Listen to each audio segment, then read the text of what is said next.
Vamos a hacer una carne curada con una técnica muy especial. Puedes hacerla con filete de res o también con pulpa negra, como esta pieza de 1 kilo. Córtala en sentido de la fibra, a unos 3 centímetros de grosor.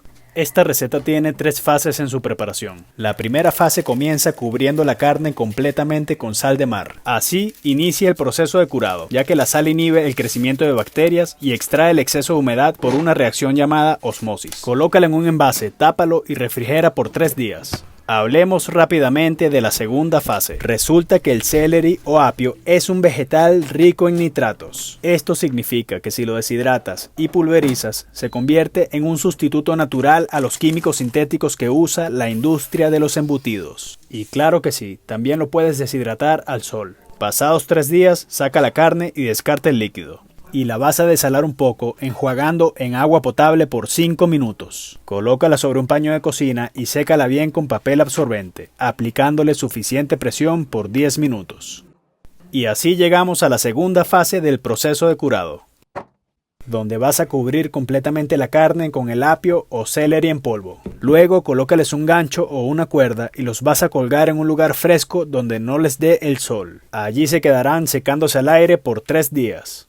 Tercera fase. Procesamos en una licuadora 6 dientes de ajo, media taza de paprika, media taza de fenogreco, una cucharadita de semillas de cilantro, una de comino, una de pimienta cayena y una de pimienta negra. Agrega 1,5 tazas de agua caliente y licuamos hasta obtener una pasta uniforme. Así se ve nuestra carne curada 3 días después de secarse al aire. Gracias a las propiedades antimicrobianas del apio, la carne se ha curado perfectamente. Ahora solo nos falta cubrirla con la pasta de especias que hemos preparado.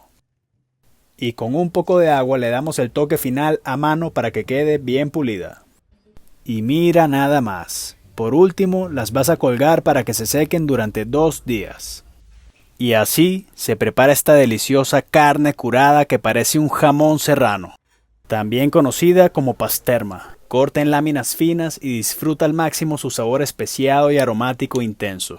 Esta receta se originó hace más de 2000 años en Armenia y Turquía. Yo la serví con algunas rodajas de tomate, cebolla, pan pita, hummus y aceite de oliva. Una combinación de sabores que seduce al paladar. ¡Wow! Esto quedó sexy.